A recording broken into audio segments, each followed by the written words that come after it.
যদি পরীক্ষায় প্রশ্নে থাকে নিচের যুক্তিটির আকারগত প্রমাণ গঠন করো বা বৈধতার আকারগত প্রমাণ গঠন করো, তাহলে তোমরা কিভাবে অঙ্কটি করবে আমি শিখিয়ে দিচ্ছি। এই অঙ্কটি করার জন্য সর্বপ্রথম তোমরা সিদ্ধান্তের দিকে তাকাবে। সিদ্ধান্তে কি চেয়েছে? সিদ্ধান্তে চেয়েছে এ ডট বি। তারপরে দেখবা এই অঙ্কের এই দুইটা জিনিস কোথায় আছে, সেখান থেকে আমাদের আস্তে আস্তে ধাপ বাইবে পর্যায়ক্রম অনুসারে সিদ্ধান্তের কাছে নিয়ে আসতে হবে। এইটা হলো অনুমান বিধির অঙ্ক। প্রতিস্থাপন বিধি থাকলে অনুমান বিধি এবং প্রতিস্থাপন বিধির সূত্রগুলোর সাহায্য নিয়ে করতে হয়, কিন্তু অনুমান বিধিতে কি করতে হয়? শুধুমাত্র অনুমান বিধির সূত্রের সাহায্য নিয়ে। তাহলে এখানে প্রথমেই চেয়েছে এ ডট বি, তাহলে এ তো এখান থেকে সরাসরি আমরা পেয়ে যাচ্ছি। কোন সূত্রের মাধ্যমে পাচ্ছি? এই এটাকে যদি আমরা পি ধরি আর ডি বিটারে যদি আমরা কিউ ধরি, তাহলে সূত্রটা দাঁড়াচ্ছে দেখো পি ডট কিউ।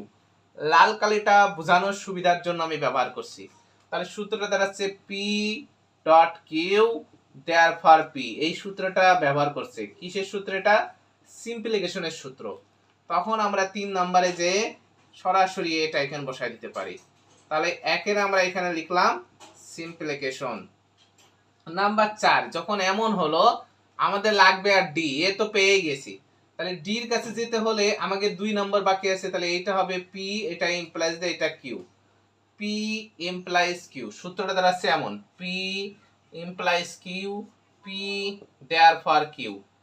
এই সূত্রটার নাম এমপি। আমরা এই প্রথম আশ্রয় বচনটা পেয়েছি, আমাদের কাজ হবে দুটো আশ্রয় বচন মিলিয়ে সিদ্ধান্তটা পাতানো। তাহলে আমরা এই যে দ্বিতীয় আশ্রয় বচনটা পি অর্থাৎ এ ভেল বি এ ভেল সি 3 নম্বরে কিন্তু নাই। 3 নম্বরে অর্ধেকটা আছে, কি আছে? শুধু এ আছে।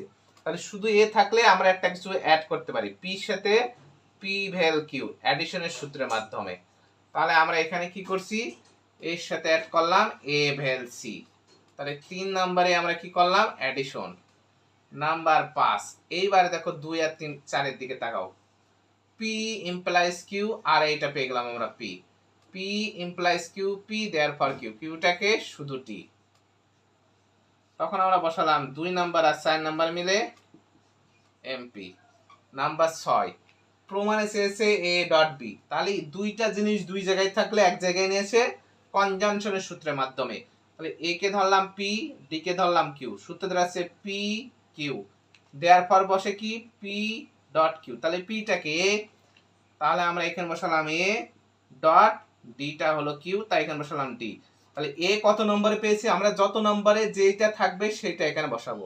এ পেয়েছি 3 নম্বরে, ডি পেয়েছি 5 নম্বরে, সূত্রের নাম ছিল কনজাংশন, তাই লিখে দিলাম কনজাংশন। এ হয়ে গেল। দেখেছো সিদ্ধান্তের সাথে কিন্তু বহু মিলে গেছে, অঙ্কটা এখানে শেষ।